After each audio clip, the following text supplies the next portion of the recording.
orar então.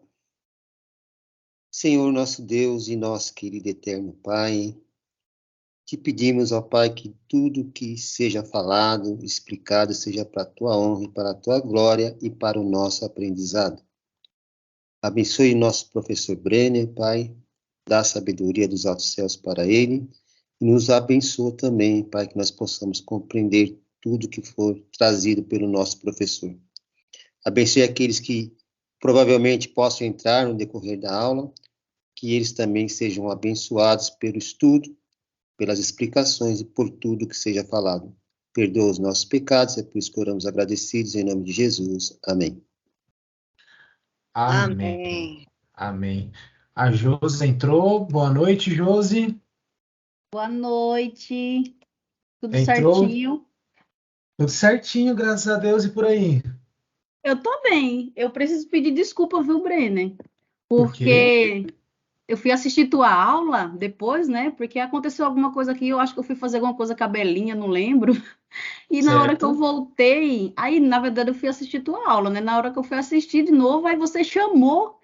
E aí depois, aí eu falei, nossa, ele me chamou e eu nem vi, desculpa, viu? Aí porque quando eu Fique em voltei, já paz. estavam outras pessoas respondendo algumas perguntas que você estava falando, eu não vi que você tinha me chamado. Depois eu falei, nossa, meu Deus, o Brenner me chamou e eu nem vi, porque eu fui fazer alguma coisa com a Belinha.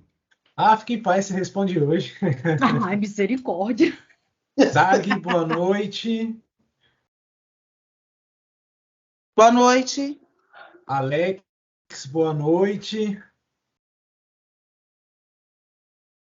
Tá conseguindo ouvir?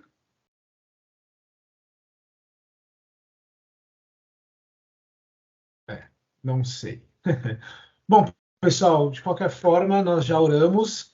Então, vamos dar início aí à nossa aula de hoje. Depois de um período de férias, né? Eu dei férias para vocês de ficar aqui me ouvindo durante algumas horas. Mas estou de volta, estava com saudade de vocês, desse ambiente. E hoje nós vamos então ter a nossa terceira aula do nosso módulo de Teologia Bíblica. Como de costume, eu quero começar a nossa aula de hoje fazendo algumas perguntas de recapitulação a respeito da nossa aula anterior, tá certo? Na aula passada, nós sorteamos alguns nomes, algumas pessoas participaram desse momento, receberam nota por meio da sua resposta, e hoje as pessoas que não participaram na última aula terão uma oportunidade de ouro de brilhar aqui na nossa plataforma, tá certo? Eu escolhi aqui algumas pessoas para participar da minha inquisição, no momento de fazer perguntas para vocês, mas antes disso, só uma pergunta. Vocês estão me ouvindo bem? Estão conseguindo ter um vislumbre aí do slide? Sim, eu estou ouvindo. Tá ouvindo, certo. Agora chegou o título aqui, em terceira aula. Agora apareceu, né? O Alex está conseguindo me ouvir? Sim, estou ouvindo. Ô, Alex, obrigado pelo feedback. Eu quero te dar boas-vindas, tá bom? Desejar para você aí um ótimo curso de teologia conosco, que você cresça no conhecimento, na graça, na piedade e se pareça mais com Jesus Cristo, amém? Amém, glória a Deus. Então, pessoal, vamos às perguntas. Eu acabei escolhendo aqui a Josi para participar, né, dando a resposta, o irmão Eduardo, a irmã Laís e o irmão William, mas o William não entrou ainda, então vai ficar para vocês três responderem umas dessas perguntas que eu apresento aí no slide. Então vamos lá, só recapitulando, na nossa aula passada, nós dissertamos e aprendemos um pouco a respeito dos desafios da teologia bíblica. Nós trabalhamos aqui, praticamente, na verdade, nós trabalhamos 2 desafios que a teologia bíblica encontra. E a primeira pergunta, ela gira em torno justamente sobre quais são os desafios que a teologia bíblica enfrenta. será que vocês conseguem se recordar de quais são os desafios que a teologia bíblica encontra? E eu quero fazer a pergunta dirigida para o irmão Eduardo. Irmão Eduardo, você se recorda quais são os 2 desafios que a teologia bíblica enfrenta? Abrir o microfone. O Brenner, os 2 desafios que a teologia enfrenta? Isso. Eu lembro. Estou escrevendo a tua pergunta aqui. Foi o assunto da nossa última aula. Eu sei que faz um tempão, mas... Talvez eu não saiba responder assim exatamente como o professor explicou, né? Ah, não, fique em paz. Pode responder do seu jeito. Fica tranquilo. Alguém ligando. Quais são os desafios que a teologia bíblica enfrenta? Os desafios que a teologia bíblica enfrenta? Vamos ver aqui. A teologia bíblica, segundo o que o professor explicou, ela vai fazer nós temos um melhor entendimento da Bíblia, e os desafios agora, vamos ver se eu consigo lembrar. São 2 desafios. Não peguei. Puxa vida, peraí. Se você olhar aí para o slide que nós estamos apresentando, nas demais perguntas, você tem dicas.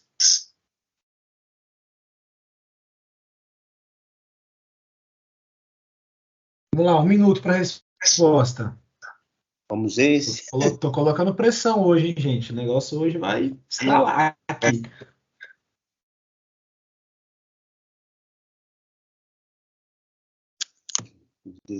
E o Brenner, dando uma força, será que seria a respeito das escolas diferentes que discordam do como administrar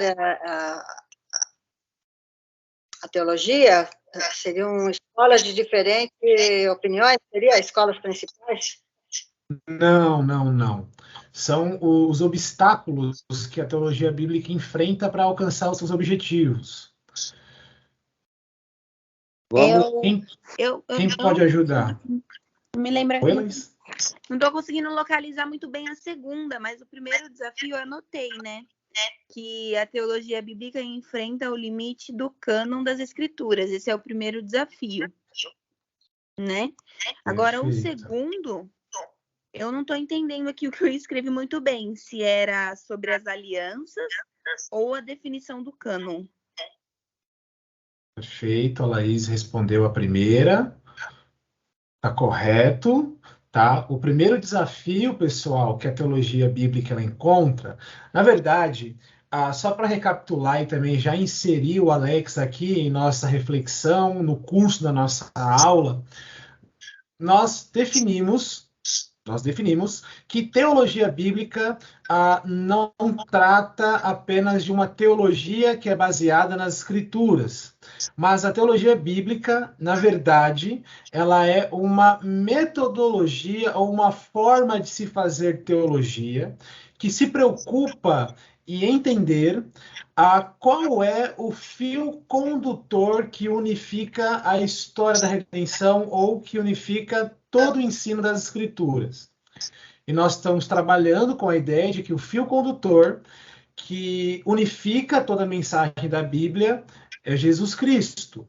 Só que para o teólogo bíblico alcançar o seu objetivo, conseguir fazer uma demonstração na prática que Jesus Cristo é esse fio condutor, ele enfrenta alguns desafios. Na verdade, 2 que nós trabalhamos aqui. E esse primeiro desafio, conforme a Laís respondeu com bastante propriedade, é justamente definir o limite do cânon. Como é que nós sabemos que os 66 livros que nós temos na nossa Bíblia são os livros inspirados por Deus? Então, nós trabalhamos essa questão. Mas, além disso, nós também trabalhamos um outro desafio que é muito importante para a teologia bíblica conseguir alcançar os seus objetivos. Quem se lembra?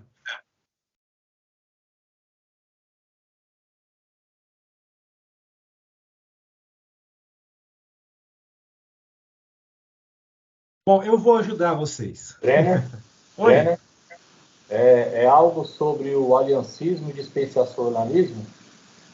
Não. Na verdade, Alex, a respeito do aliancismo e do dispensacionalismo, são duas escolas que fazem teologia bíblica de maneira distinta. São assuntos que nós tratamos na nossa primeira aula. Na nossa segunda aula, nós tratamos de um assunto um pouco mais específico que fala a respeito dos desafios que a teologia bíblica encontra. E esse segundo desafio, pessoal, está relacionado com a unidade das Escrituras. A Escritura ela apresenta uma mensagem unificada, uma mensagem una, ou ela apresenta verdades diferentes, ela apresenta teologias bíblicas ao invés de uma teologia bíblica. Nós trabalhamos a respeito disso. Então, o primeiro desafio que a teologia bíblica enfrenta é justamente demonstrar os limites do cânon, que o cânon bíblico eles são limitados pelas alianças de Deus, pela antiga aliança, no qual nós temos ali os 39 livros do Antigo Testamento que pertencem à antiga aliança. A aliança de Deus, então, ela limita e ela estabelece quais são os livros que pertencem à antiga aliança, e a nova aliança também, ela define e ela apresenta quais são os livros que formam essa nova aliança. Juntando esses dois livros, esses acumulados de livros das duas alianças, nós temos os 66 livros que são os limites do cânon das Escrituras. Já o segundo desafio, ele trabalha com a ideia de que sim, de que a Bíblia ela apresenta uma única mensagem de Gênesis ao Apocalipse. Muito bem. A segunda pergunta, eu vou fazer ela direcionado para a irmã Laís Diniz. Irmã Laís Diniz, o que significa a palavra cânon? Então, o que eu tive já contato, tem uma teoria que fala cânon, tem um significado, não aquilo que eu vou falar, que é a reunião dos livros que fazem parte do conjunto da Bíblia. Então, mas tem um significado diferente, que foi citado numa das aulas aí, que até acho que foi a Laís mesmo que falou a respeito, entendeu? Mas eu, até na ocasião, eu comentei que cânon, dei essa resposta, seria a reunião desses 66 livros, seria Perfeito. o conjunto da Bíblia, entendeu? O Bíblo, né? O conjunto da Bíblia. A palavra cânon, ela é utilizada, pessoal, para se referir justamente a esses 66 livros que formam a Bíblia Sagrada. Só que nós trabalhamos o significado etimológico da palavra, que é definido pelo próprio texto bíblico. Por exemplo, nós citamos o texto de Gálatas 6 e o texto de Filipenses, capítulo 3, versículos 15 e 16, aonde o próprio apóstolo Paulo ele emprega essa palavra cânon, que significa, na verdade, um padrão, uma norma. E como Paulo utiliza essa expressão padrão e norma dentro da Bíblia Sagrada? Para se referir justamente a um conjunto de livros do Antigo Testamento. Então, para Paulo, os 39 livros que nós temos no Antigo Testamento, eles são um padrão de fé, são a regra de fé do cristão. Então, esse emprego que o apóstolo Paulo utiliza, essa palavra, ele é repetido na história da igreja para se referir a justamente isso que a irmã Laís acabou de dizer, para ser uma referência aos 66 livros da Bíblia Sagrada. Muito bem, irmã Laís. Parabéns pela resposta. E agora, a nossa terceira pergunta, eu dirijo à irmã Josi. Josi, nós podemos afirmar que um conceito bíblico de aliança define os limites do cânon bíblico? Sim. Sim, por quê? Olha, Breno, você fez a teologia comigo. A minha resposta quando pergunta é só assim, é brincadeira. É verdade, nós estudamos juntos durante um Você tempo. lembra que eu falava, perguntava Eu lembro. assim, né? Não, eu estava até falando aqui, né? A pergunta que você fez, podemos afirmar que o conceito bíblico de aliança define os limites do cano? Sim, porque na verdade o cano, que é vários livros, né? Ele foi, na verdade, a Bíblia inteira tem várias alianças, né? Como você deu na aula lá, né? E eu acho que sim.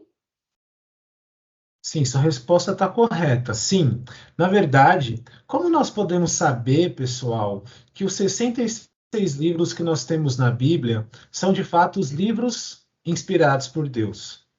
Nós apresentamos na aula passada, se você tiver alguma dúvida, você pode acessar o link que nós disponibilizamos na nossa gravação, aonde nós argumentamos que quando Deus ele estabeleceu uma aliança, ele estabeleceu uma aliança nos moldes daquela relação suzerano e vassalo, que era muito comum no período de Moisés.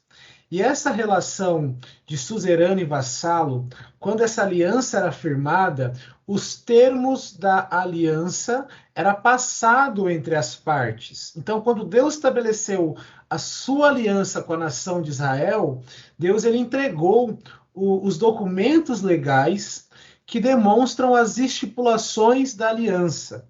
E as estipulações da aliança elas estão contidas nos livros do Antigo Testamento no tocante à Antiga Aliança. Porém, o próprio Antigo Testamento ele já prescrevia e já anunciava que Deus iria estabelecer uma nova aliança com seu povo. E Deus estabeleceu uma nova aliança com seu povo por meio de Jesus. Daí então surgiu a necessidade de Deus entregar os documentos legais para o seu povo, para explicar, apresentar os requisitos da nova aliança, e nós argumentamos como nós podemos saber que os 66 livros que nós temos na Bíblia são compatíveis com essas alianças. Mas muito bem, sua resposta está correta, Josiane. Eu tenho mais uma pergunta para fazer aqui, ela é interessante para a gente recapitular tudo aquilo que nós estamos trabalhando, para que a gente venha ficar contextualizado em nossa aula, mas até agora o William não entrou. Então eu vou deixar essa pergunta aberta para quem quiser responder, tá certo?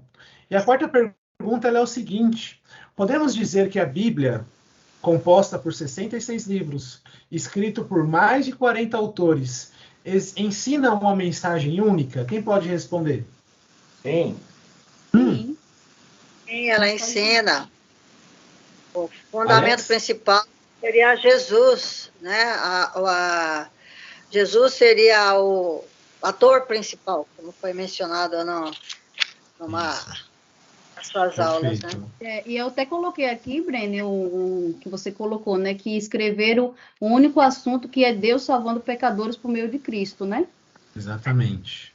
Perfeito. O Alex ia comentar ou era o Eduardo? O único assunto, a única mensagem, né, que no caso que a gente está dizendo aí é a redenção dos eleitos por meio da crucificação e ressurreição de Cristo. Perfeito, perfeito. Vocês estão aprendendo bem, viu, pessoal? Que Vocês bom, já né? são ótimos teólogos bíblicos. De fato, Oi? Como o Alex Breno, entrou, acho que ele não teve a aula de suzerano e vassalo, dá só uma recordada nessa passagem que fala o suzerano, ele era um líder, o rei principal, e o vassalo seria o rei, né, no caso, abaixo. Ao vassalo. Isso, Eu assisti as duas aulas. Ah, você assistiu? Perfeito. Então a gente não vai precisar fazer essa recapitulação. Eduardo? Então, o desafio seria um método de estudo da revelação de Deus por meio da Bíblia. Na verdade, não. Os desafios seria demonstrar que o cânon bíblico é um cânon fechado, é um cânon que possui limites dentro dos 66 livros. E o outro desafio é demonstrar justamente que esses 66 livros, apesar de terem sido escritos por mais de 40 autores, num espaço de tempo de 1.500 anos, pessoas que não se conheceram e viveram em culturas distintas, falam um único assunto sem se contradizer em uma vírgula. Então, todos os livros têm harmonia. Tem harmonia, eles são harmonizados e eles são unificados, unidos pelo fio condutor que é Jesus Cristo, que é o objeto de estudo da teologia bíblica, tá certo? Deu para recapitular um pouco, pessoal? Alguma dúvida?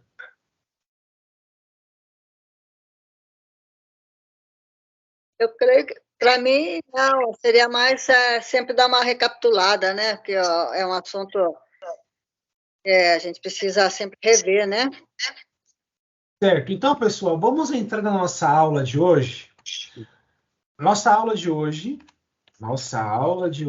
nós vamos falar sobre as ferramentas da teologia bíblica. Sobre as ferramentas da teologia bíblica. Até esse momento do nosso curso, eu apresentei para vocês as definições e fundamentos da nossa disciplina. Nós argumentamos aqui que teologia bíblica, ela não é apenas uma teologia que encontra sua fonte na Bíblia, mas ela é uma teologia que procura, entender a Bíblia como um sistema coeso, unificado e como um todo orgânico.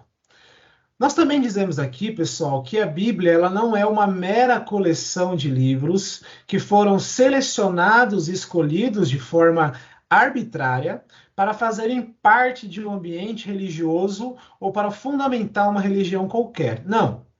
Esses livros que fazem parte do cânon, eles são livros inspirados por Deus, são revelação de Deus para o seu povo, que foi escrito por vários autores, profetas, apóstolos, em um espaço de tempo muito significativo, em culturas diferentes, mas, no entanto, estão contando uma única história que nós podemos chamar de história da redenção, cujo o autor é o próprio Deus, e o clímax dessa história é Deus revelando Jesus e salvando pecadores por meio de Jesus Cristo, a fim de promover a sua glória.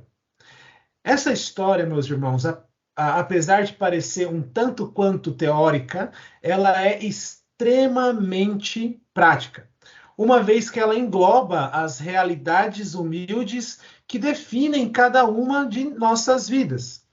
E esse aspecto de praticidade, ele está interligado com a maneira pela qual nós lidamos com a Escritura diariamente.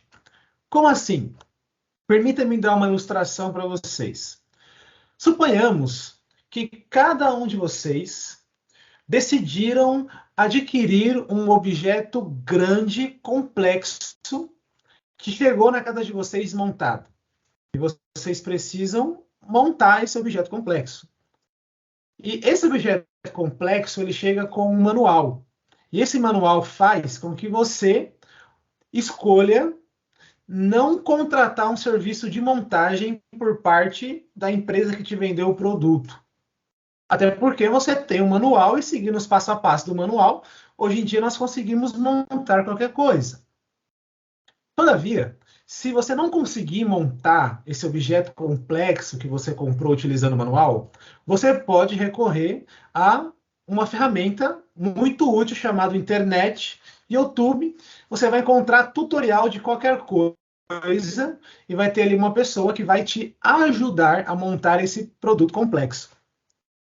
E você vai conseguir, então, alcançar o seu objetivo, de montar esse objeto complexo. Mas por que você consegue alcançar o seu objetivo? Simplesmente por uma única razão.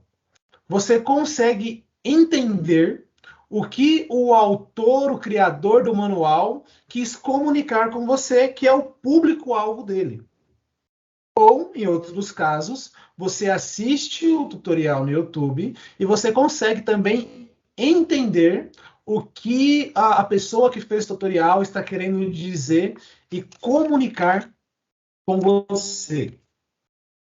Quando nós estamos lidando com as escrituras, pessoal, com a revelação de Deus, com o objetivo de fazermos uma boa teologia bíblica, nós precisamos utilizar algumas ferramentas para alcançar os nossos objetivos, que é entender como o processo da revelação de Deus, ela se desenvolve versículo por versículo, capítulo por capítulo, livro por livro, de Gênesis ao Apocalipse, e ver como as pequenas partes da narrativa se conectam com o todo, identificando assim qual é o fio condutor que está unificando o enredo bíblico. E essas ferramentas que nós podemos e devemos utilizar para alcançarmos os nossos objetivos são as ferramentas da exegese, da hermenêutica e da tipologia. Alguns de vocês já ouviram falar sobre essas ferramentas alguma vez na sua vida? Já ouviram falar sobre essas palavras?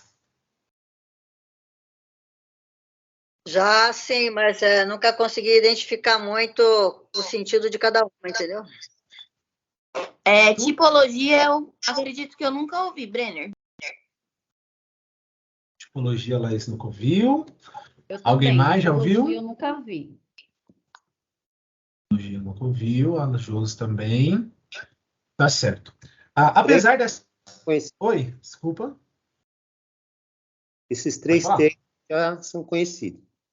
São conhecidos, perfeito.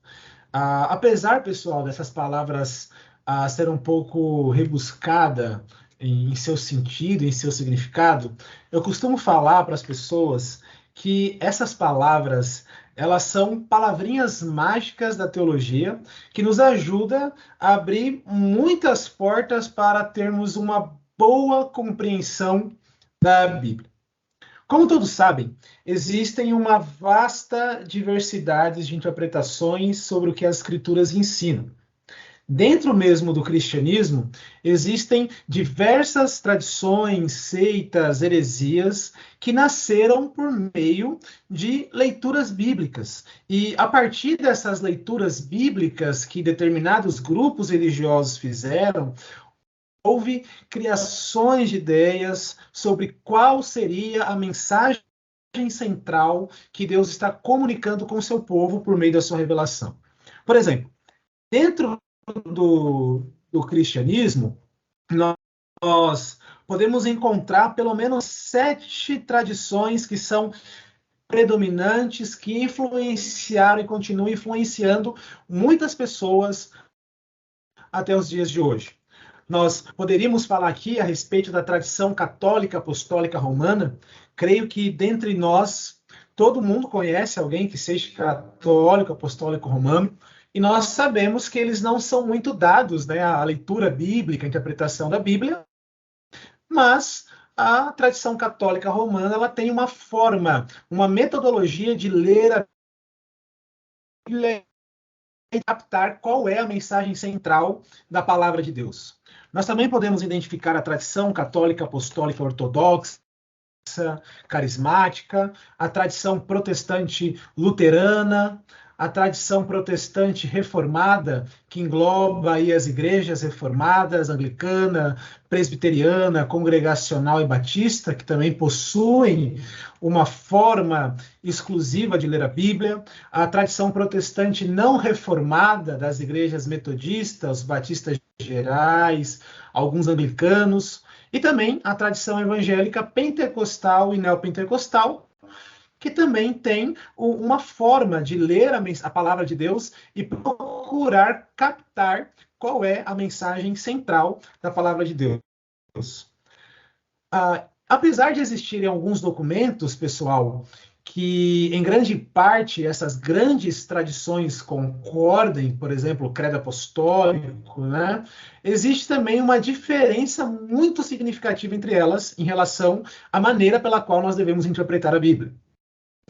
Nós poderíamos citar aqui algumas seitas também que nasceram a partir de interpretações equivocadas da Bíblia, né? Como as Testemunhas de Jeová, a Congregação Cristã, o Espiritismo, segundo Allan Kardec, Adventismo, e entre outros. Mas o nosso objetivo hoje não é dissertar sobre cada modelo de exegese e interpretação bíblica desses grupos. Até porque nós não teríamos tempo suficiente para fazer isso de forma honesta e de forma justa. Mas eu quero destacar aqui que dentro da tradição reformada existe uma similaridade, ou até mesmo uma unidade, entre aspas, né, de uma forma pela qual nós devemos ler, interpretar as Escrituras, ou utilizando um linguajar mais próprio da nossa aula, né? Existe uma concordância muito grande da maneira que nós devemos utilizar as ferramentas da exegese, da hermenêutica e da tipologia dentro da tradição reformada, que nós acreditamos e julgamos ser a tradição mais correta de leitura, de interpretação da palavra de Deus. Então, vamos aprender um pouco a respeito de exegese, de hermenêutica, de tipologia dentro da tradição reformada, que é a tradição que nós estamos inseridos, certo? O que é exegese, afinal de contas? Quem já ouviu falar sobre essa palavra, poderia nos apresentar uma definição ou dizer o que vocês acham que esse termo significa? Pelo que você passou, eu entendi que a exegese é a forma de interpretação e apresentação que cada grupo, né, tido como cristão, apresenta a Bíblia. Seria isso? Bom, nós vamos ver se é isso. Mais alguém? Na verdade, é a interpretação da Bíblia, mas a palavra exegese nos traz a interpretação correta da Bíblia, né, do que ela quer dizer realmente. Bom, perfeito. Bom. Ô, Breno. A palavra exegese... Oi, desculpa. É só para fazer um adendo aqui. Você começou a falar sobre exegese.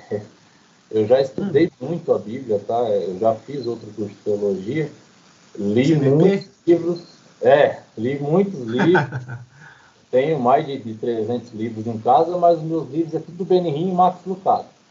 E Aloysio Silva. Então, assim, quando for falar de exegese comigo, tem que tratar com bastante cautela, bastante calma, porque eu aprendi toda a Bíblia, mas toda de uma interpretação toda errada.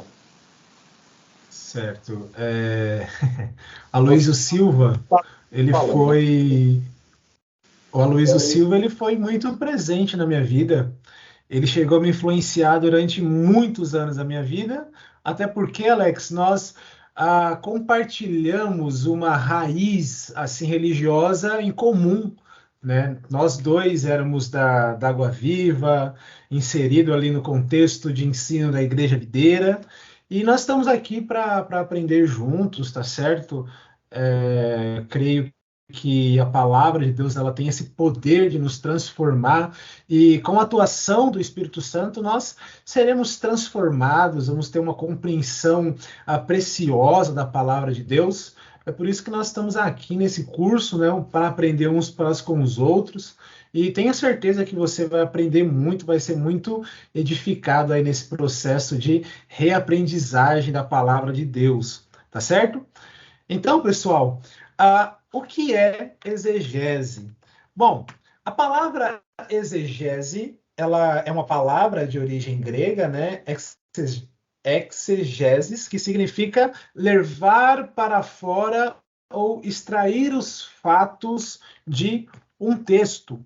Michael Lawrence, em seu livro Teologia Bíblica na Prática, um guia para a vida da igreja, um livro muito interessante que eu já aproveito aqui para indicar para vocês, esse livrinho aqui, ó, Michael Lawrence, Teologia Bíblica na Prática, um guia para a vida da igreja. Ele vai definir a exegese na seguinte maneira. Exegese é uma maneira ou uma tentativa disciplinada de extrair de um texto a intenção original do autor, em vez de nossa preferência, experiência ou opinião.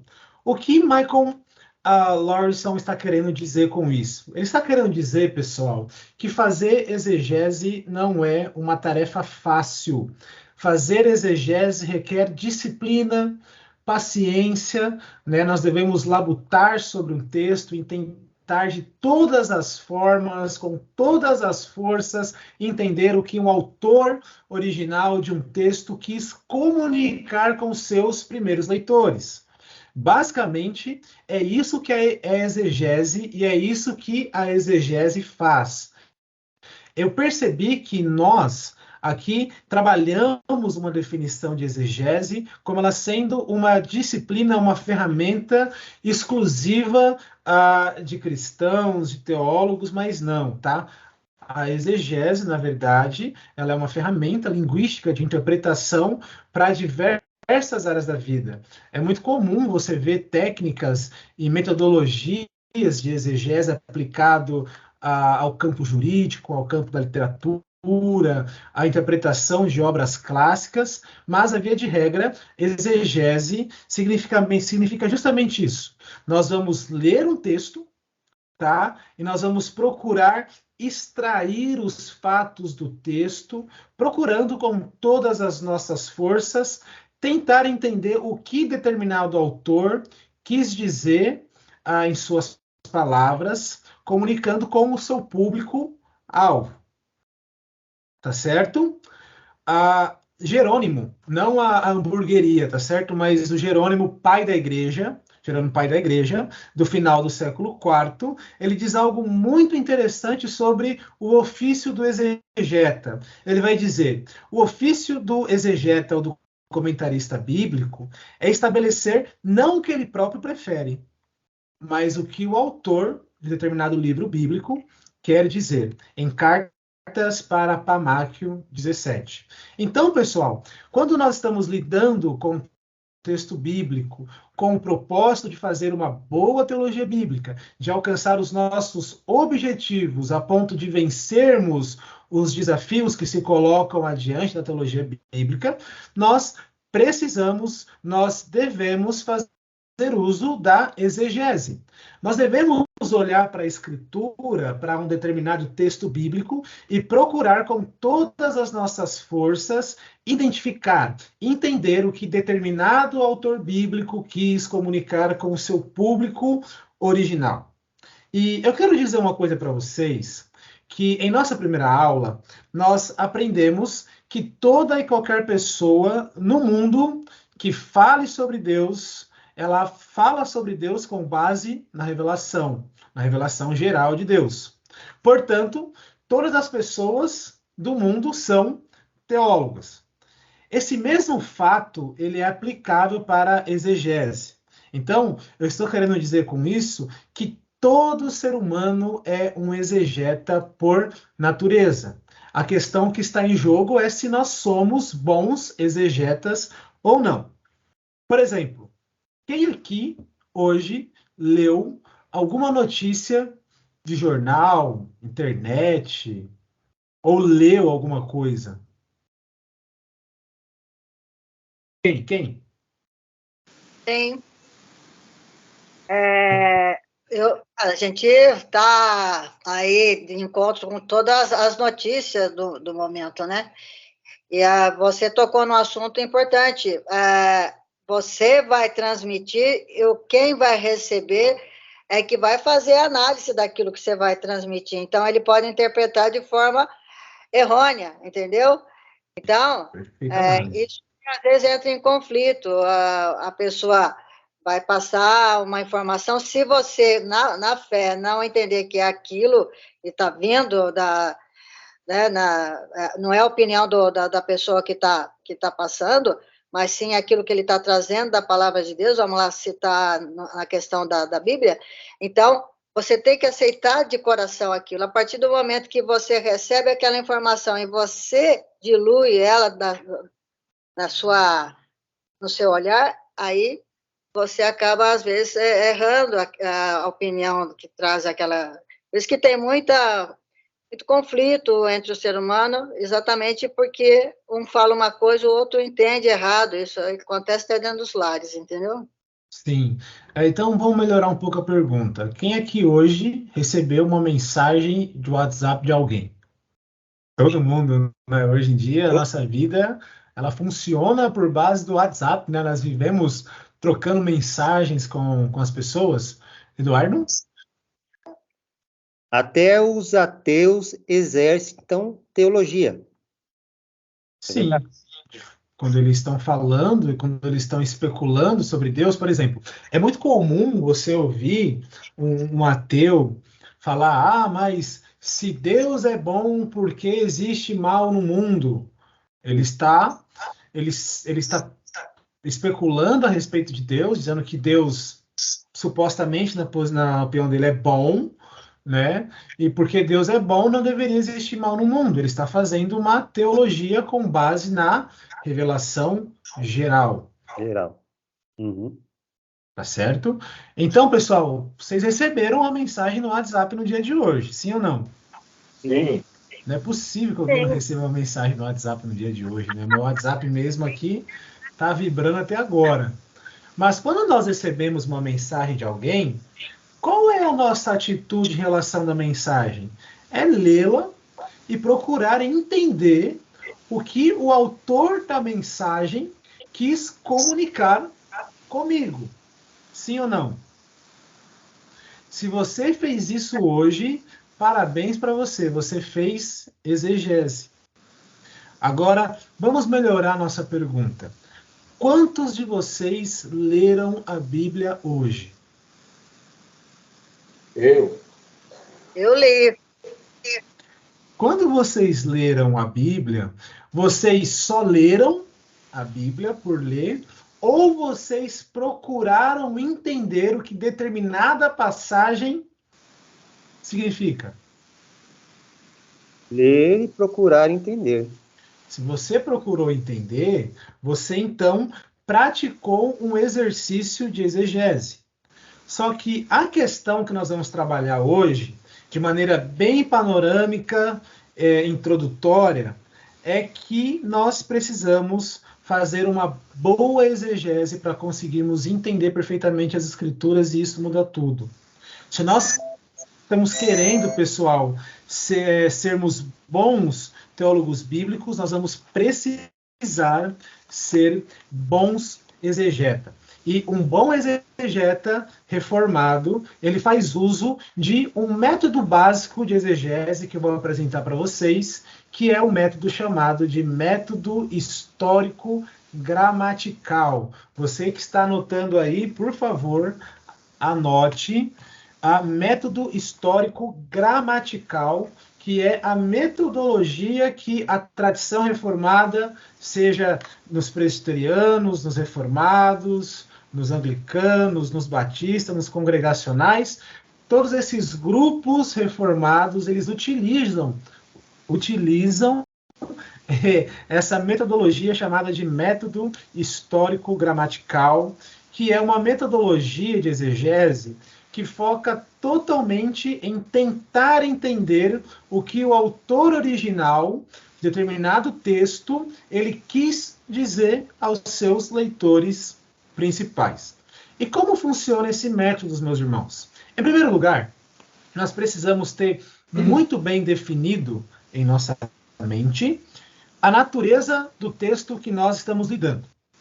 Em segundo lugar, nós precisamos saber em qual língua determinado texto ele foi escrito e o contexto histórico, a época que o texto foi escrito e qual é o estilo ou o gênero literário de determinado texto, para que nós venhamos conseguir captar a sua mensagem central.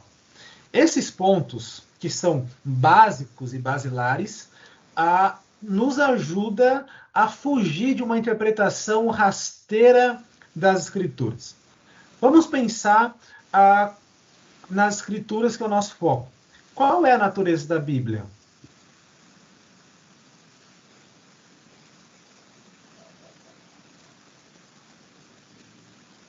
Levar você ao conhecimento de Deus, entendeu? Vocês estão um pouco com sono. Deus nos fazer conhecê-lo através da revelação que ele nos dá, né? Do que ele nos revela dentro das Escrituras. Certo, mas qual é a natureza? Por exemplo, a nossa natureza é uma natureza humana. Mas qual é a natureza da Bíblia? Divina. A natureza espiritual, a Bíblia, ela é um livro que possui uma natureza divina. Mas nós podemos dizer que a Bíblia ela é um livro que possui uma natureza divina e uma natureza humana no sentido figurado. Por quê? Porque a Bíblia ela possui uma natureza divina porque ela foi inspirada por Deus e ela trata da revelação especial de Deus aos seres humanos. Deus falou na língua dos homens, portanto a Bíblia ela possui uma natureza divina. Só que a Bíblia ela também possui uma natureza humana no sentido de que Deus ele inspirou os seres humanos para escrevê-la. E quando aconteceu esse processo de inspiração, os seres humanos que escreveram os livros da Bíblia, eles utilizaram os seus jeitos, os seus estilos de escrever, eles utilizaram figuras do seu tempo para comunicar a mensagem de Deus ao povo de Deus. Então, pessoal, nós podemos dizer que a Bíblia é um livro de natureza divina e de natureza humana, nesse sentido que eu explanei para vocês. Em que língua a Bíblia ela foi escrita? O Antigo Testamento, em sua grande maioria, esmagadora, né, foi escrito em hebraico, e uma parte foi escrita em aramaico, e o Novo Testamento ele foi escrito em grego. Eu não sei se você já sabia dessa informação, mas se você já sabia, recapitulamos. Em qual cultura a Bíblia ela foi escrita? Qual o mundo, qual o cenário que a Bíblia foi escrita? No mundo antigo, né? Um mundo bem distante do nosso, que possui costumes diferentes do nosso, portanto, nós precisamos nos esmerar para conseguir entender qual é a cultura, os costumes, o contexto sociopolítico da época, para que nós venhamos ter uma compreensão melhor do texto. Muita coisa? Vocês estão assustados? Não? Então eu vou ter que piorar isso aqui. Oi? Então eu vou piorar um pouquinho.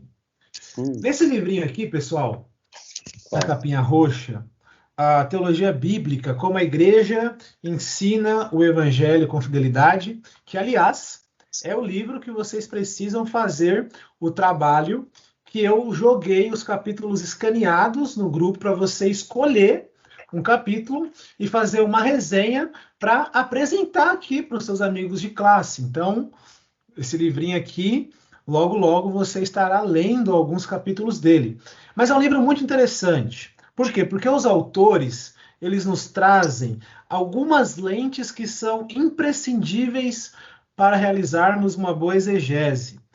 Na página 98, os autores aqui, eles apresentam 5 lentes interpretativas que eles chamam de o 5C da exegese. Não é o 5C o iPhone, são os 5C da exegese. E quais são esses 5 Cs da exegese? Deixa eu colocar aqui para vocês no slide. Vocês estão conseguindo ver? Eu acessei a página aqui. Quem pode ler para a gente quais são essas 5 lentes que podem ser chamadas de os 5C da exegese? O primeiro é o contexto histórico literário, o segundo, Perfeito. contexto aliança, o terceiro é o cânon, o 4 é o caráter de Deus e o 5º é o Cristo. Perfeito. Então, pessoal, anotem isso, porque vocês vão precisar fazer um trabalho para a próxima aula, tá certo? Eu já vou explicar qual é essa atividade, na verdade, para a próxima aula. O que é esses 5 Cs da exegese nos ensina? Quando nós estamos pensando em contexto histórico literário, o que nós estamos querendo dizer? Quando nós dizemos que é imprescindível para a exegese trabalhar questões de contexto histórico literário, o que nós estamos querendo dizer? Nós estamos querendo dizer, pessoal, que é muito importante, quando nós estamos lidando com algum livro das Escrituras, nós venhamos tentar, de todas as formas, descobrir quem é o autor de determinado livro. Eu sei que essa é uma questão muito difícil. Existem muitos livros das Escrituras que ninguém sabe quem são os escritores. Mas quando nós estamos lidando com os livros do Novo Testamento, por exemplo, ou os livros do Pentateuco, nós sabemos claramente quem são os autores. Quem escreveu o Pentateuco? Moisés. Quem escreveu o Evangelho de Mateus? Mateus. Mas quem foi Moisés? Quem foi Mateus? Essa é uma questão muito importante quando nós estamos tratando a respeito da nossa atividade de exegese. Nós precisamos identificar quem foi o autor. Por quê? Quando nós sabemos quem foi o autor, nós vamos conseguir com mais facilidade entender quem é o público-alvo do autor. E quando esse texto foi escrito? Qual foi a época, né? Há qualquer marcador histórico ou marcador temporal no próprio texto bíblico que indica isso? Nós devemos, então, explorar essas questões para entendermos qual é o contexto histórico, cultural, sociopolítico que determinado livro da Bíblia se encontra. Esse C do contexto histórico-literário, ele também lida com quais são as necessidades da audiência, do autor que ele precisa lidar, qual foi o significado pretendido pelo autor em passar esse significado para o seu público-alvo, tá certo? O contexto histórico-literário, ele lida justamente com isso. Qual é o contexto literário ou o estilo literário do autor? Será que o livro que nós estamos lidando é uma narrativa? É um livro poético? É um livro profético? É uma epístola? Nós estamos lidando com uma parábola? Todas essas informações, elas são importantíssimas para nós fazermos a exegese. Entender e discernir qual é o contexto de aliança que determinada passagem está inserida, qual é o lugar de determinado livro dentro do cânon bíblico, né? Quais são os limites do cânon que esse livro ele está inserido, o que determinado livro fala sobre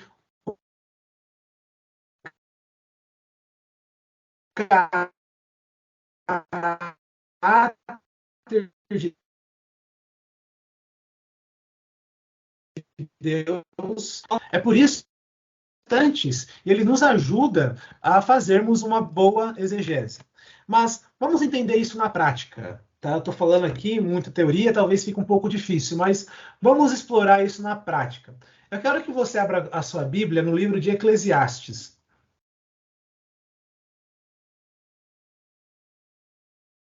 Nós vamos fazer aqui um exercício. Nós vamos fazer aqui um exercício e tentar entender o livro de Eclesiastes com base nessas lentes, nesses 5 Cs da exegese, para eu mostrar para vocês como a exegese ela funciona na prática. Livro do Eclesiastes. Um livro que eu gosto muito, talvez é um dos meus livros preferidos do Antigo Testamento.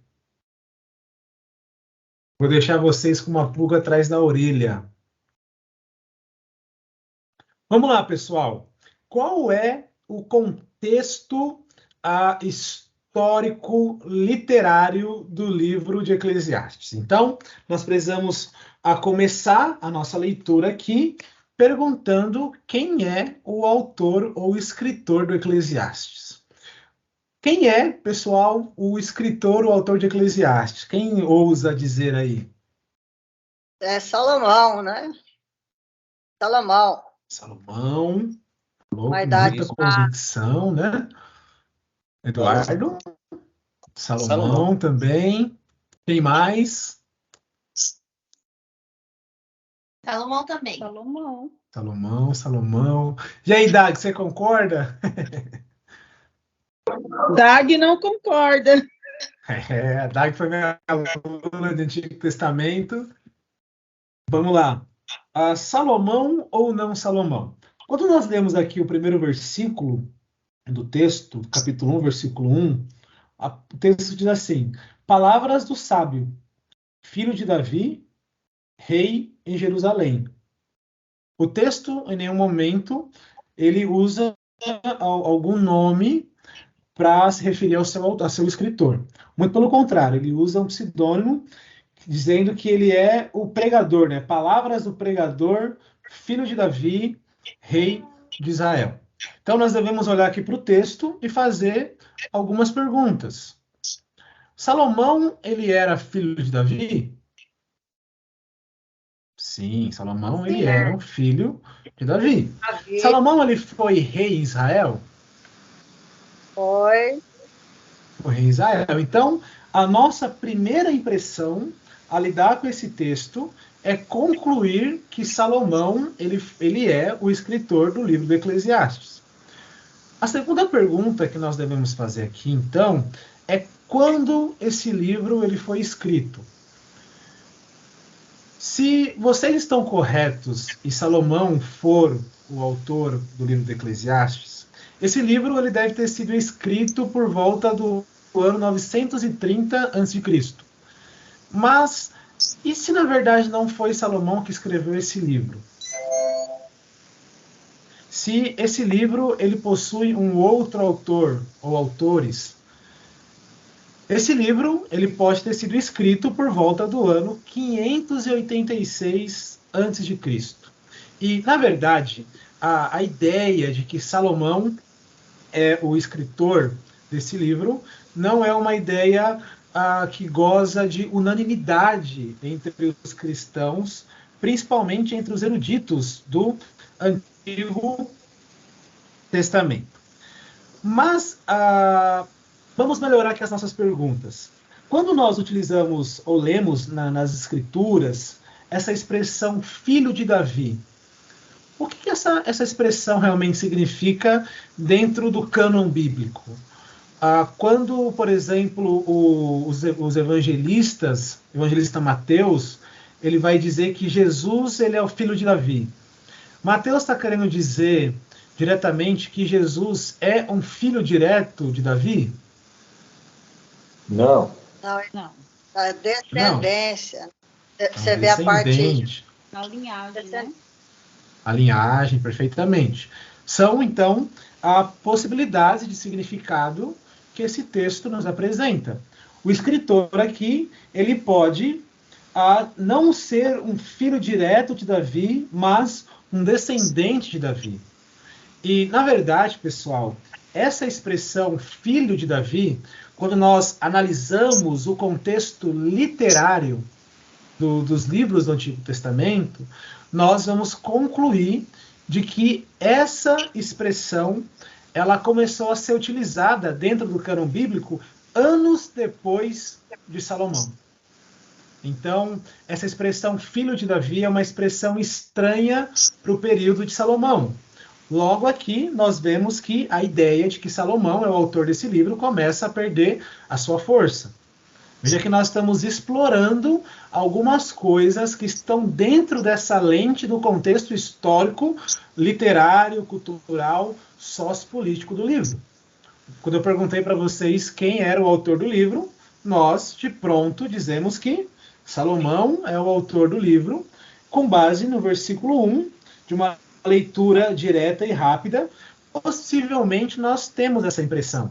mas quando nós analisamos o texto no contexto histórico que ele foi desenvolvido e no contexto canônico, nós vamos perceber que o filho de Davi não é necessariamente um filho direto de Davi, mas pode ser uma referência à linhagem de Davi, a um descendente, e que essa expressão ela não era utilizada no período que Salomão viveu.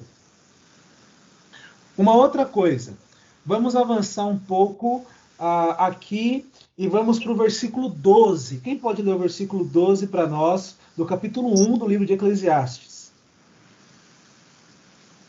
Eu, o sábio, fui rei sobre Israel em Jerusalém. Uma pergunta. O texto aqui está utilizando o verbo, né? Eu fui no passado. Salomão deixou de ser rei de Israel em algum momento da sua vida?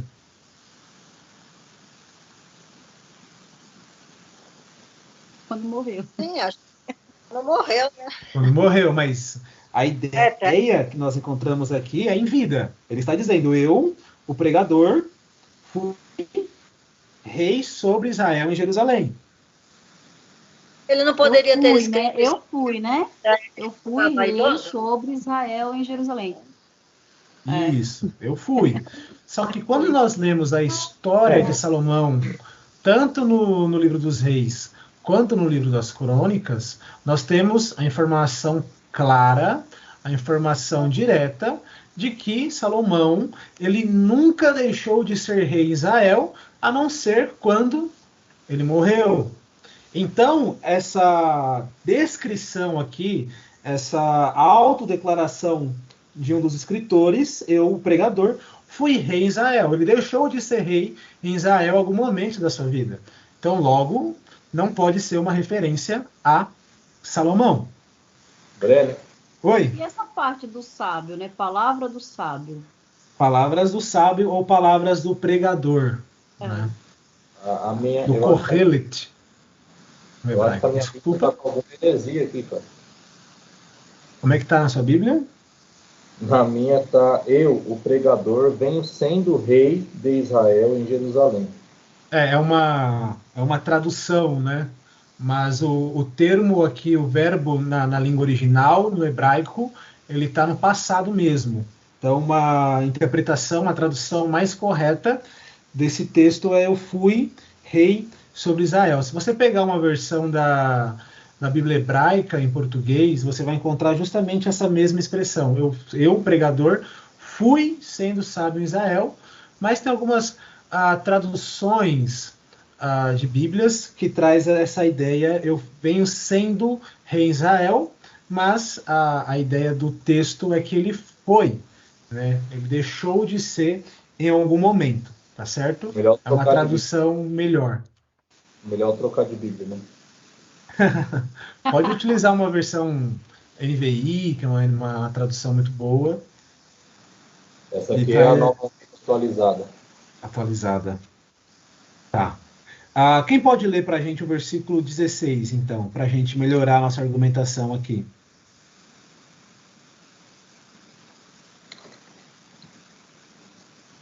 No capítulo 1.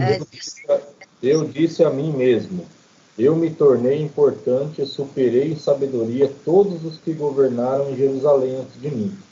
O meu coração tem sido larga experiência de sabedoria e do conhecimento. Certo. Eu vim consultar aqui minha Bíblia, pessoal. Eu estou usando aqui a NVI em inglês. Ela também trabalha com o verbo no passado, tá? O verbo ser aqui, o was, no grego, no inglês, quer dizer, também traz uma ideia de passado. Deixa eu só consultar aqui a Bíblia no original, só para eu tirar uma dúvida. Mas, aqui no versículo 16, o texto diz, então pensei comigo mesmo. Ou seja, o escritor aqui, ele está dizendo que ele pensou com ele mesmo, dizendo, tornei-me um homem próspero, cuja sabedoria é maior do que a dos que governavam Jerusalém antes de mim. Realmente acumulei muita sabedoria e conhecimento. Quem é o rei de Israel que veio antes de Salomão? Essa é fácil.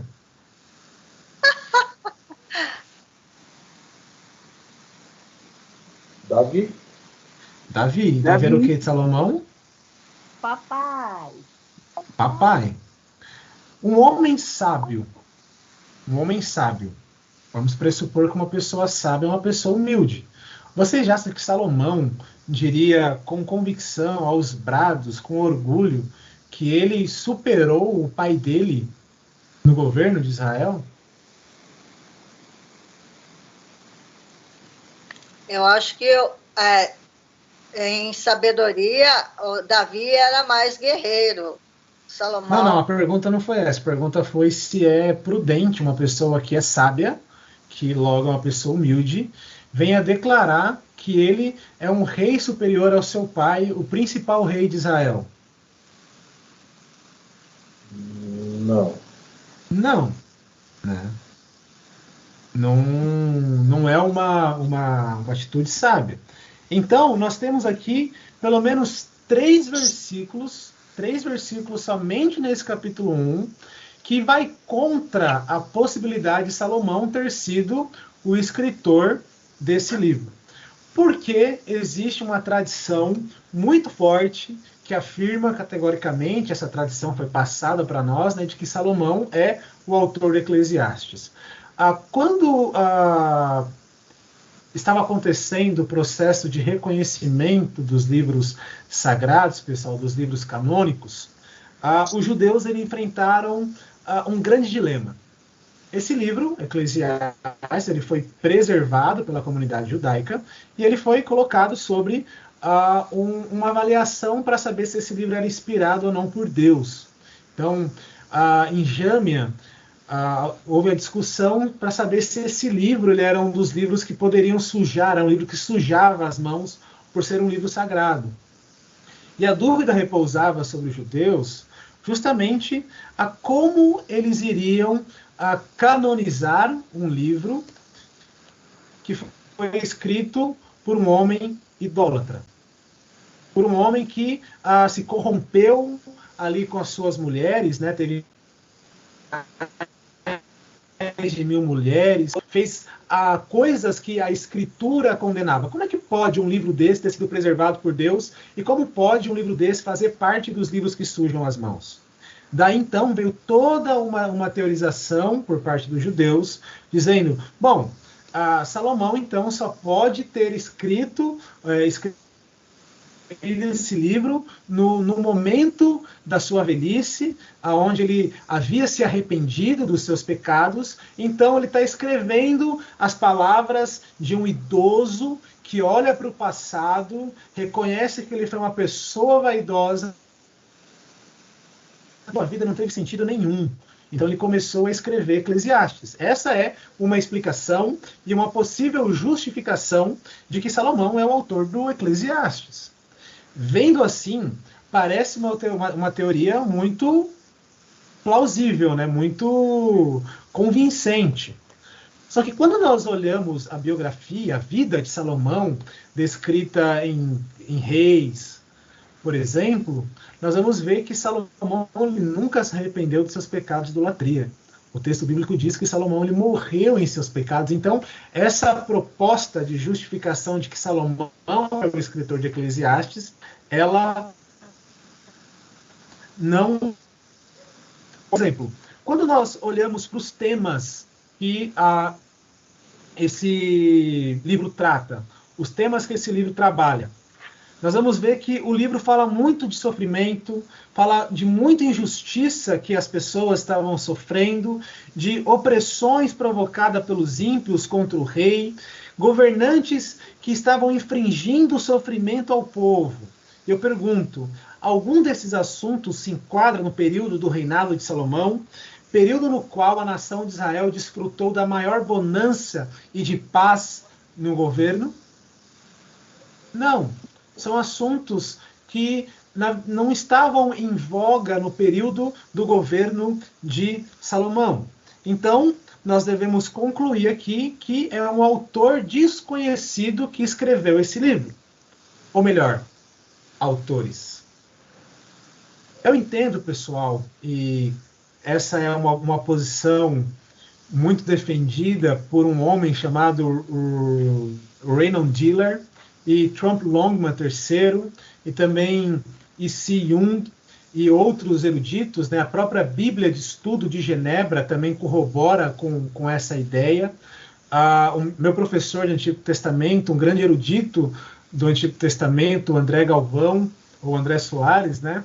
Ele também concorda com essa ideia, são as referências autoritativas no ramo do Antigo Testamento que eu me baseio para sustentar essa ideia de que o livro do Eclesiastes, na verdade, ele apresenta duas vozes.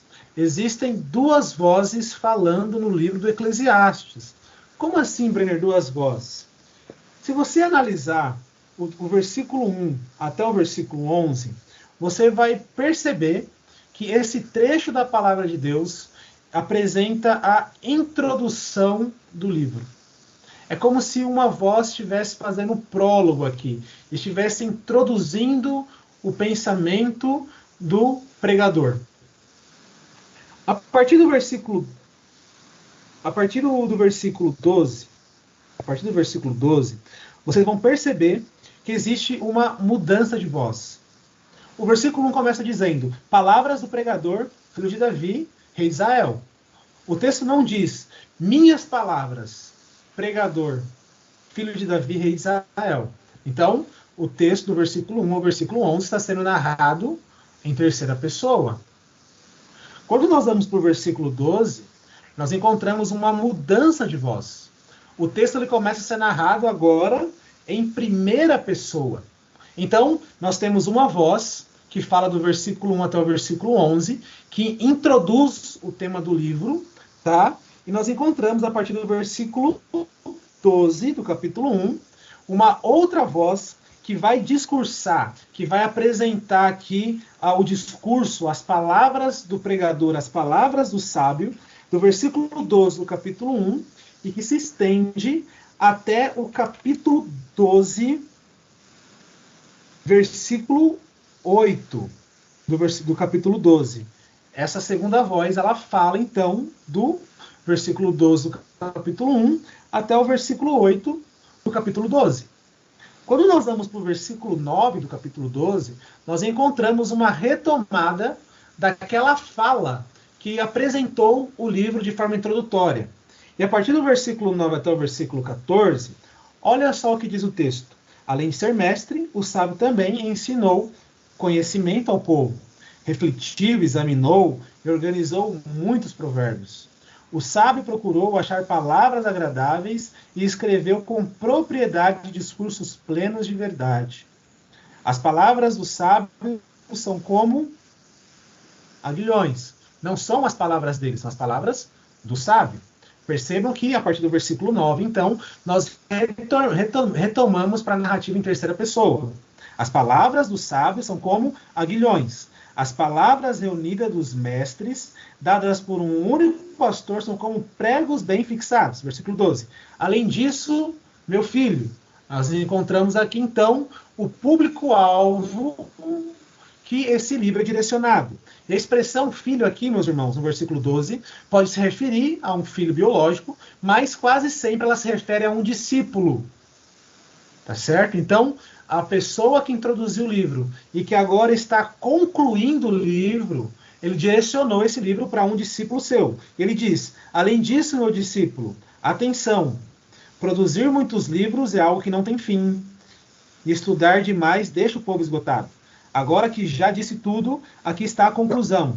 Teme a Deus e obedece a seus mandamentos, porque este é o propósito do homem, porque Deus levará a juízo tudo o que foi feito e até tudo o que está em oculto, quer seja bom, quer seja mal. Ou seja, duas vozes estão falando no livro. A voz que faz a introdução e a voz que conclui, e nesse meio aqui existe a voz do pregador. Imagine um quadro. Imagine um quadro.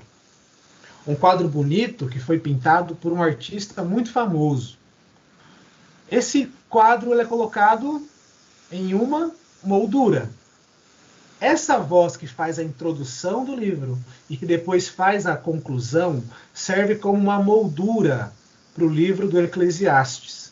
E a obra que está sendo pintada é o discurso da segunda voz que é emitida pelo pregador.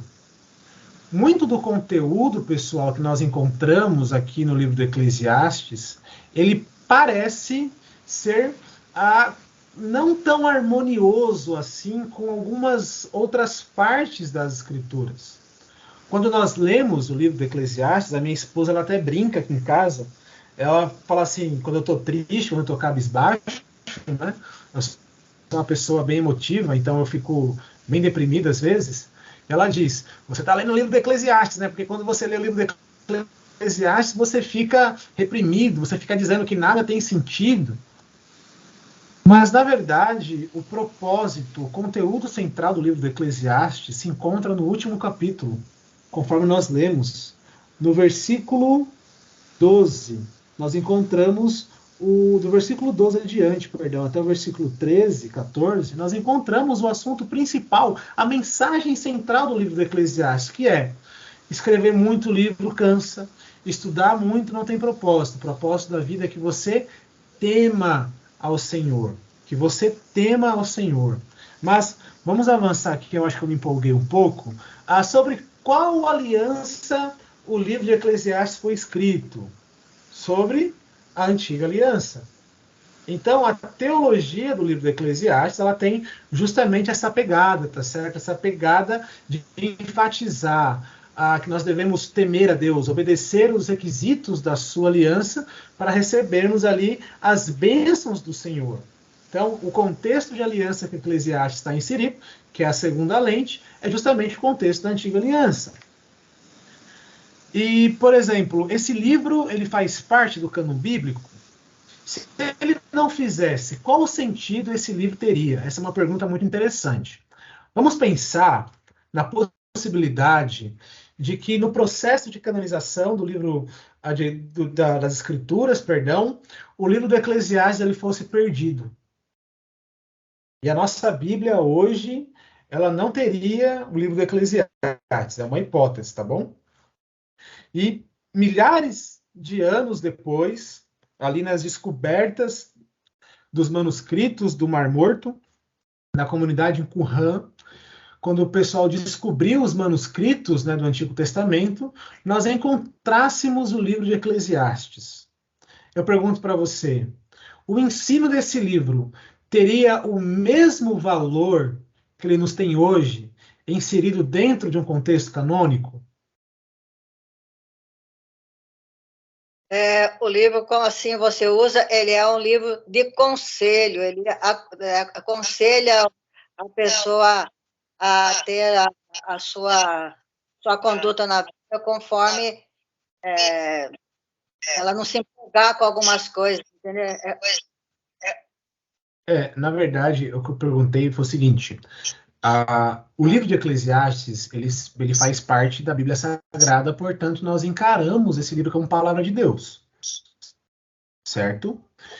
Mas vamos pensar hipoteticamente que no processo de compilação do Antigo Testamento, o livro de Eclesiastes tivesse sido perdido e, hipoteticamente, a nossa Bíblia não tem o livro de Eclesiastes.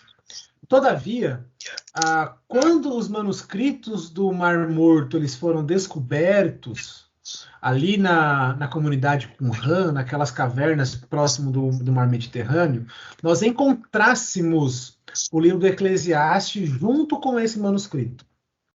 Quando nós fôssemos ler ou estudar o livro de Eclesiastes, que hipoteticamente não faz parte do cânon, o sentido das palavras desse livro teria o mesmo significado, o mesmo sentido que ele tem para nós hoje? Sim ou não? Sim, com certeza. Não. Para mim, sim, no caso. Não, mas a questão aqui, irmã Laís, nós estamos tratando a respeito de exegese. E um dos pontos que nós estamos trabalhando na exegese é justamente o contexto canônico. Se o livro faz parte do cânon, ele tem um significado de ser palavra de Deus. Se um livro está fora do cânon, ele perde totalmente significado, ele não serve como autoridade para nossas vidas. Somente os livros canônicos servem como autoridades para a nossa Bíblia, para a nossa vida. E a pergunta que eu fiz foi justamente essa. Se o livro de Eclesiastes não estivesse dentro do cânon, e ele se perdeu por algum motivo, e ele fosse descoberto nos manuscritos do Mar Morto, como os livros apócrifos foram descobertos também ali, eles não possuiriam um significado para nós, da mesma forma que um livro nos traz significado estando dentro do cânon bíblico. Quando nós estamos pensando em contexto canônico, em contexto inspirado, nós estamos pensando que um livro ele possui um significado autoritativo para nossas vidas, porque ele pertence ao cânon que Deus inspirou e que Deus entregou ao seu povo como revelação. Se um livro não está inserido dentro desse contexto, ele não possui autoridade religiosa, autoridade de fé para nossas vidas. Então, a resposta correta é não. A resposta correta é não. Nós devemos fazer exegese, procurar entender o que determinado autor quis dizer e o que ele quis comunicar aos seus leitores originais. E isso passa, então, por essa avaliação de canonicidade, contexto canônico, tá certo? E um outro ponto que nós devemos entender é a respeito do gênero literário desse livro. Esse livro ele é um livro de sabedoria. Isso implica que esse livro ele foi escrito, ele possui diversas figuras de linguagem, que quando nós estamos lendo esse texto, nós precisamos ser sensíveis a ponto de não fazer uma leitura literal ignorando essas figuras de linguagem ou metáforas que são empregadas aqui, né? Esse livro nos fornece, sim, conselhos, como a senhora bem disse, a senhora está correta, o livro nos oferece conselho porque ele é um livro de sabedoria. E o próximo passo, nós devemos entender o que esse livro revela sobre o caráter de Deus. O que o livro de Eclesiastes nos revela sobre o caráter de Deus? O Eclesiastes nos revela que Deus ele é um Deus bom. O livro de Eclesiastes nos revela, pessoal, que se nós, preste muita atenção nisso e gravem isso para a vida de vocês. O livro de Eclesiastes nos ensina algo sobre o caráter de Deus, mostrando que Deus ele é necessário para qualquer reflexão e compreensão do mundo à nossa volta. Por quê? A mensagem que o livro do Eclesiastes nos ensina é a seguinte: se nós começarmos a fazer qualquer coisa sem Deus, nós vamos terminar sem Ele. A reflexão do pregador, a partir do versículo 12, ela começou sem Deus. Ele tentou puxar Deus para dentro da sua reflexão depois de começar o seu raciocínio. Resultado, ele acabou sem Deus. A expectativa do pregador é que tudo é vaidade, nada tem sentido na vida. Mas se ele tivesse começado com Deus, aí sim, aí tudo teria sentido. Então, preste bem atenção. Se nós começarmos qualquer coisa sem Deus, nós vamos acabar sem Ele. Então, o livro do Eclesiastes nos ensina isso a respeito do caráter de Deus, que Deus é um ser necessário para compreendermos o mundo à nossa volta. E esse texto também nos ensina que o caráter de Deus é um caráter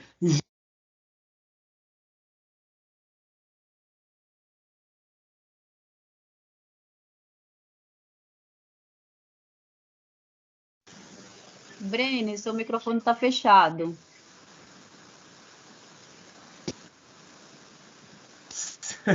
Estava empolgado aqui. Então, o livro do Eclesiastes ensina algo sobre o caráter de Deus, que Deus ele é justo, que Deus ele vai julgar as nossas ações, quer elas sejam boas, quer elas sejam ruins, quer elas sejam reveladas, quer elas estejam ocultas. Se nós pecamos de forma oculta, meus irmãos, Deus ele vai julgar o nosso pecado. É isso que o livro de Eclesiastes ensina a respeito do caráter de Deus. Mas como esse livro ele aponta para Jesus Cristo? Como nós conseguimos perceber o fio condutor da narrativa bíblica passando por esse livro, sendo que em nenhum momento ele faz menção às alianças de Deus, ou ele faz menção à história da redenção? Esse livro ele aponta para Jesus no sentido de que Cristo é a sabedoria de Deus. E o temor do Senhor é o princípio da sabedoria. O autor, ele acaba dizendo que tudo que nós podemos fazer, o mais importante é temer a Deus. Ou seja, ser sábio é temer a Deus. Ser sábio é crer em Jesus, em suas promessas. Todas as vezes que o Novo Testamento faz menção ao temor a Cristo, ele está empregando justamente essa ideia, que o temor ao Senhor, o temor no Senhor em Cristo é o princípio da sabedoria. Então esse livro ele aponta para Cristo no sentido de que Cristo ele é a sabedoria de Deus e nós precisamos então ter temor de Cristo para sermos pessoas sábias. E por incrível que pareça, esse livro ele é um dos livros que quase não são mencionados no Novo Testamento. Existe uma única menção do livro de Eclesiastes no Novo Testamento,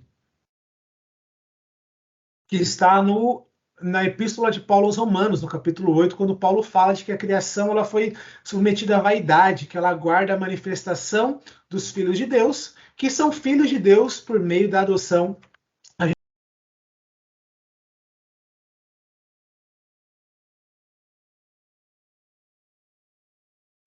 Brenner, fechou de novo o microfone. Abra comigo a Bíblia de vocês em 2 Timóteo, capítulo 2, versículo 15. Quem pode ler para a gente? 2 Timóteo 2,15. Só para a gente mostrar como é que a exegese ela funciona na prática e quais são os benefícios que ela nos oferece.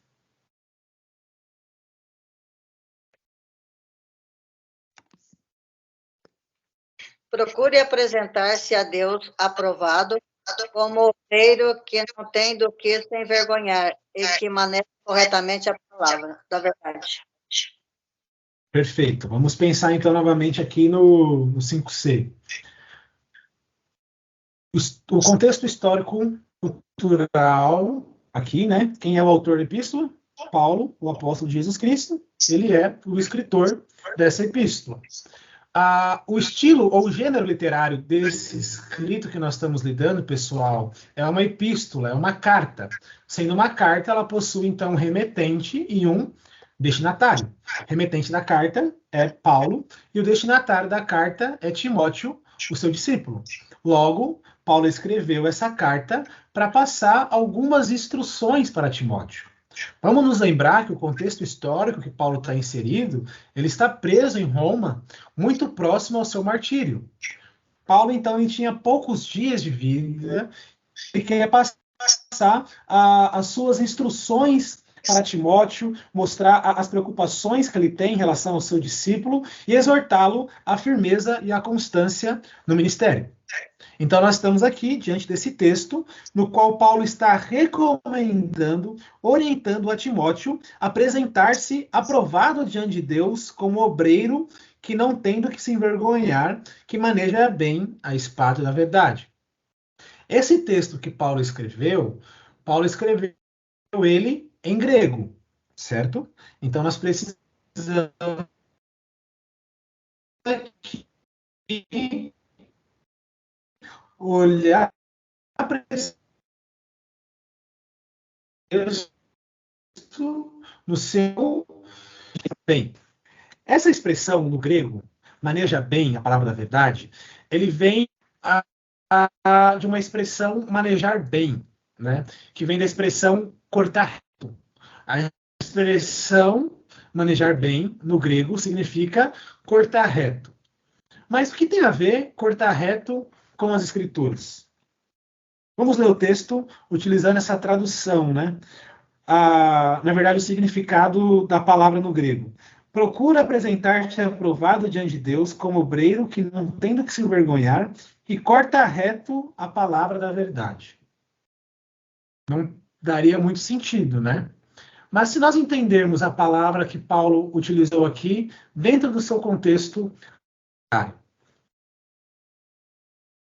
quando Paulo está utilizando essa expressão, pessoal, ele está fazendo, na verdade, uma exemplificação, utilizando a sua própria experiência de fabricador de tenda para ensinar algo para Timóteo, que entendeu perfeitamente isso. Como nós podemos saber disso?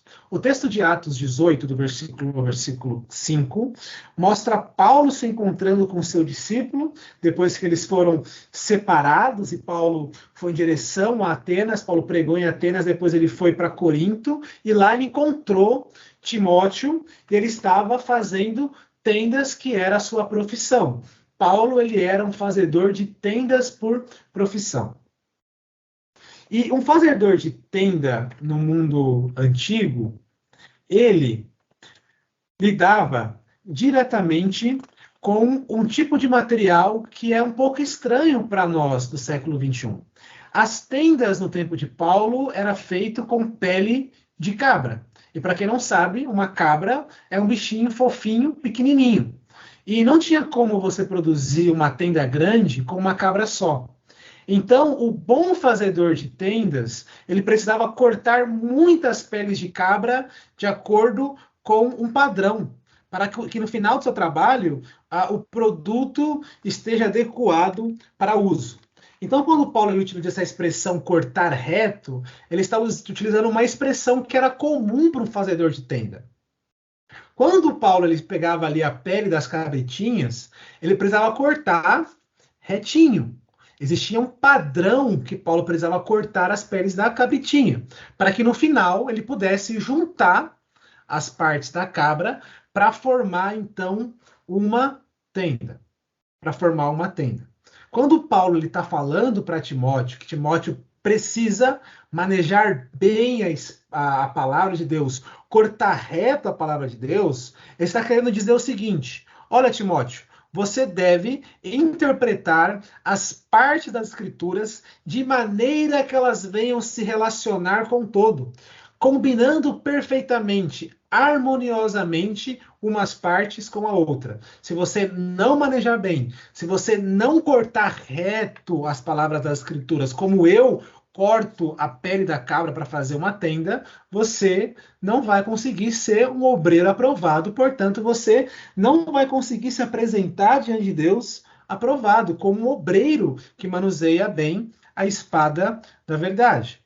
Percebam como o conhecimento do contexto histórico, o conhecimento das línguas originais nos ajuda a interpretar bem as Escrituras? Deu para entender um pouco como é que funciona a exegese? Eu não sou um bom exegeta, até porque a área que eu me especializei mais na teologia, a parte da teologia apologética, filosófica, né? Mas é uma área que eu gosto muito e que nós precisamos ser bons praticantes da exegese para que a gente venha compreender bem o texto da palavra de Deus. Então, deu para entender? Tá certo, Sim. então. Deixa eu fazer uma pergunta depois. Pode fazer. Depois? Faz no final da aula, pode ser? Pode ser. O nosso tempo já está estourado aqui. Então, pessoal, só dando uma recapitulação, para sermos bons exegetas, então, nós precisamos trabalhar arduamente um texto. Ler um texto diversas vezes, ler talvez o livro todo para entender uma determinada passagem, conhecer o contexto histórico, cultural, o contexto imediato, as línguas originais da Bíblia, e talvez você deve estar pensando, Brenner, então, como você é um bom exegeta? Eu não conheço os idiomas originais da Bíblia, eu não consigo ter um vislumbre profundo do contexto histórico, cultural. Então, pessoal, eu disse que a coisa iria piorar, né? E isso é só o princípio das dores. Brincadeirinha. Nós temos, pela graça de Deus, a bondade de Deus, bons recursos para utilizarmos para fazermos uma boa exegese. Deus ele levantou na história homens que facilitaram as nossas vidas. E eu quero dar algumas dicas para vocês de como nós conseguimos fazer boas exegese, mesmo não sendo um árduo conhecedor das línguas originais, mesmo que nós não sejamos um profundo conhecedor do contexto histórico da Bíblia inteira. E essas dicas são as seguintes.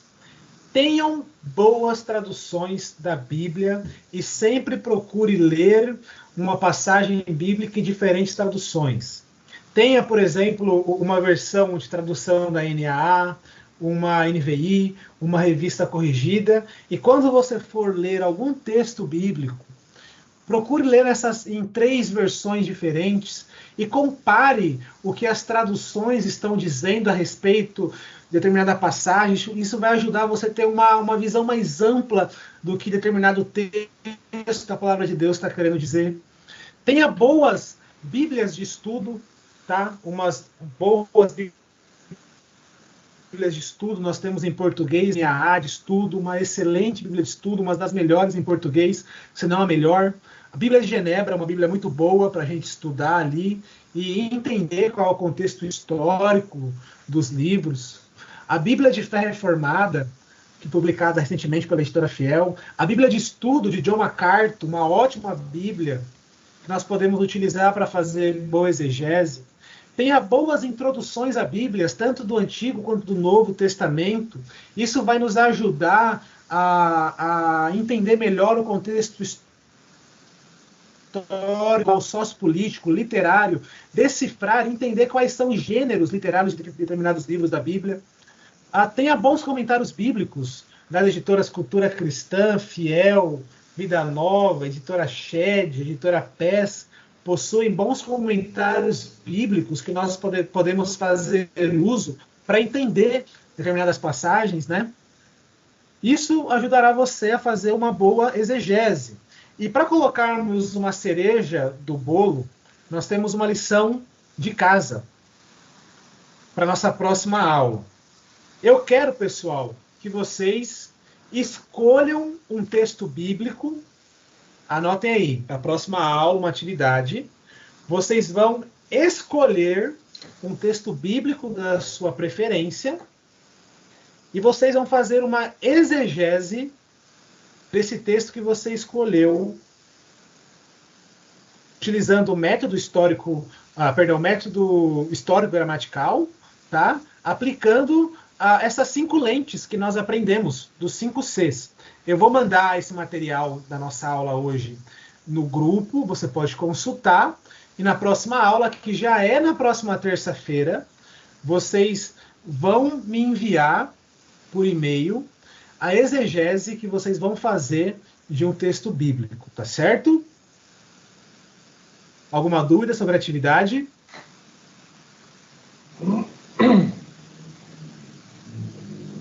Nada melhor do que colocar em prática aquilo que nós estudamos, né? Brenner, só uma dúvida. Diga, meu querido. Você tinha falado já sobre, antes de começar o 5C, você tinha falado que ia dar uma atividade para a próxima aula. Essa, então, é a atividade para a próxima aula? Isso, essa mesma. Tá, perfeito. Alguma dúvida? Brené, assim, para completar essa sua solicitação, para a gente entender o texto, a gente tem que conhecer um pouco da vida da pessoa que escreveu, você concorda? Qual era a idade do trabalho dele, porque é onde ele vai, também Jesus falava as parábolas, dando o exemplo daquilo que ele estava vivendo ali no momento, entendeu? Ele falava de várias situações para mostrar a vontade dele através das parábolas. Então, a gente tem que conhecer a vida. Eu vou falar de Paulo, então tenho que saber um pouquinho da vida de Paulo. Você falou que ele fazia vendas. Então, eu sabia que ele era bom nisso, então ele utilizava a vida dele com base na qualidade do serviço dele. Seria isso o exemplo, uma exegese que a gente poderia estar aplicando? Isso. Na verdade, essas informações elas nos ajudam a entender melhor a intenção do autor original, né? Por exemplo, quem foi o apóstolo Paulo? O apóstolo Paulo ele foi um exímio conhecedor da lei de Deus, porque ele era um fariseu. Ele foi educado ali aos pés de Gamaliel, então ele conhecia profundamente a lei de Deus. Tanto é que quando nós analisamos as pregações de Paulo em praça pública, nós vamos ver que Paulo ele sempre discutia com os judeus nas sinagogas. Por que Paulo fazia isso? Porque Paulo ele era um judeu. Ele sabia que na sinagoga existia discussões a respeito da Bíblia, e ele conhecia perfeitamente a lei de Deus, então ele discutia com os judeus e mostravam para os judeus que o texto que eles estão lendo faziam referência a Jesus Cristo. Como nós sabemos isso da vida do apóstolo Paulo? Quando nós estudamos a respeito da vida do apóstolo Paulo, com base nas informações que a Bíblia nos apresenta. Por exemplo, quando o apóstolo Paulo ele discursa ali na cidade de Atenas, no Areópago, né, nós vamos ver que Paulo ele vai fazer citações de poetas gregos. Como Paulo, sendo judeu, conhecia os poetas gregos? Porque Paulo ele era um cidadão romano. Paulo era uma pessoa versada na cultura do mundo antigo. Todas as informações, irmã Laís, nos ajuda, sim, a conseguir captar melhor qual é a intenção do autor original em comunicar algumas palavras, entender alguns conceitos, alguns termos que ele emprega para desenvolver o seu raciocínio, o seu pensamento, né? Nós conseguimos entender algumas atitudes que ele tem. Enfim, é muito útil essa informação, sim. O Eduardo quer falar? Ô Brenner, você vai mandar o seu e-mail no grupo? Vou mandar meu e-mail no grupo, juntamente com esse material aqui, tá bom? Tá joia. Slide. Pessoal, o meu objetivo era falar sobre hermenêutica e tipologia hoje também, mas não foi possível. O nosso tempo se esgotou, tá? Então, na próxima aula, que já vai ser terça-feira que vem, nós vamos falar um pouco a respeito de hermenêutica, um pouco de tipologia, e vamos falar também sobre a importância das alianças de Deus para a teologia bíblica, tá certo? Então, a nossa aula ela está concluída. Vocês têm alguma pergunta, algum comentário que vocês queiram fazer sobre a nossa aula de hoje? Só um comentário, Breno. Pode ficar à vontade, meu querido. Eclesiastes 1:12, que a gente entrou naquela questão, no hebraico de Westminster também está Uri Rei, tá? Uri Rei, né? Uri Rei. Certo. Eu tenho aqui um aplicativo, não sei se vocês têm interesse em adquirir, se chama eSword. É um aplicativo que você consegue baixar aí no Android. Ele é R$10 e você tem aqui a Bíblia nos textos originais, tanto no grego quanto no hebraico. Eu utilizo muito para fazer exegese. É uma dica aí boa para vocês. Só tem um porém, o texto tá só em inglês, então, mas dá para a gente aprender bastante coisa aqui. Espero que a aula tenha sido boa, espero que a aula tenha sido esclarecedora. É claro, para a gente aprender a fazer exegese de verdade, nós precisaríamos de um módulo inteiro sobre exegese. Não é um assunto que nós conseguimos esgotar em 1h40. Nós precisaríamos aí de umas 3 aulas para abordar cada tópico da exegese, né, como fazer exegese de texto no Antigo Testamento, do Novo. É um trabalho aí bem puxado, mas o meu objetivo aqui, meus irmãos, é apresentar para vocês que para a teologia bíblica alcançar os seus objetivos, ou para que nós devemos conseguir fazer boa teologia bíblica, nós precisamos fazer uso dessas ferramentas, exegese, hermenêutica e tipologia. E eu estou lembrando aqui, veio na minha cabeça, uma definição de teologia bíblica do pai da teologia bíblica reformada, Gerhard Voss. Ele diz em seu livro Teologia Bíblica, Antigo e Novo Testamento, que a teologia bíblica ela é um braço da teologia exegética. Isso é muito verdade. A teologia bíblica ela é um braço da teologia exegética, porque sem a teologia exegética não existe teologia bíblica, tá certo? Então podemos encerrar nossa aula. Mais alguém tem alguma dúvida?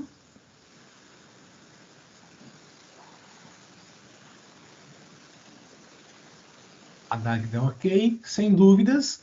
Então eu vou pedir para Josi fazer uma oração para encerrar nossa aula. Pode ser, Josi? Helene. Mais um pouquinho, mano. Fique à vontade para orar. Tá bom. Ah, você pode fazer uma oração para a gente encerrar nossa aula? Eu? Isso. Tá bom, só um momentinho, tá? Tá bom.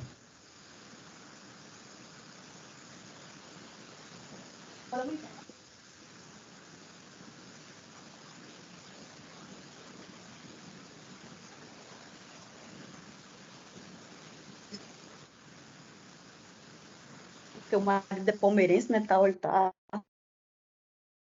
assistindo ali.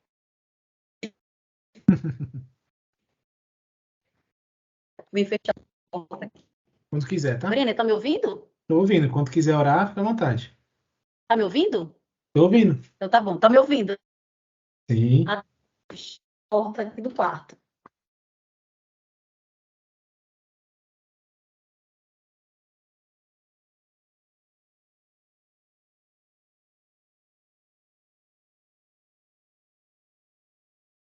Josi? Outra vez. Tá me ouvindo? Cortou. Agora dá para ouvir, mas cortou. Peraí, então deixa eu ficar por aqui. Peraí, vou de novo aqui, peraí. Vamos começar de novo, tá, gente? Vamos lá. Tá todo mundo ouvindo, né? Sim. Sim. Santo, tá bom. Santo Deus eterno Pai, muito obrigada, Senhor, por esse dia. Obrigada, Senhor, por essa aula. Senhor, peço que o Senhor abençoe, continue abençoando e a vida do Breno, Senhor, que está trazendo esses conhecimentos, Senhor, para nós. Senhor, muito obrigada, Senhor, que esses ensinamentos, Senhor, podemos praticar, Senhor, no nosso dia a dia, Pai. Abençoa cada um, Senhor, que está na aula. Esclarece também, Senhor, todas as dúvidas, Senhor, de cada um. Muito obrigada por tudo, Pai. Em nome do Senhor Jesus, eu oro e agradeço. Amém. Amém. A minha pequena está aqui, gente, do meu ladinho. Me entregando o Belinha. celular aí, não sei o quê. É a Belinha. Belinha. Ó, vamos ver a A Belinha. nossa aluna Obrigada, top, viu? hein? Desculpa aí, porque eu tive que sair Que correndo. isso. Fique em paz. Oi, Belinha. Coisa linda. Tchau, Dede. Pessoal, então, eu vou jogar o nosso slide aqui no nosso grupo para vocês consultarem. Não esqueça do trabalho, eu vou jogar meu e-mail também, vocês me enviam até terça-feira que vem. E até a próxima aula. Também vou jogar o link da nossa aula, caso você tenha dúvida, tá? E não se esqueçam de estudar o conteúdo dessa aula antes da nossa próxima aula, porque eu vou fazer perguntas a respeito da aula anterior. Até já, pessoal. Boa noite a todos. Obrigado aí, viu? Para as mesmas pessoas ou agora você vai selecionar outras? Vou selecionar outras. Boa noite, graça e paz, pessoal. Graça e paz, meu irmão. Beijo. Tchau, tchau. Tchau, tchau.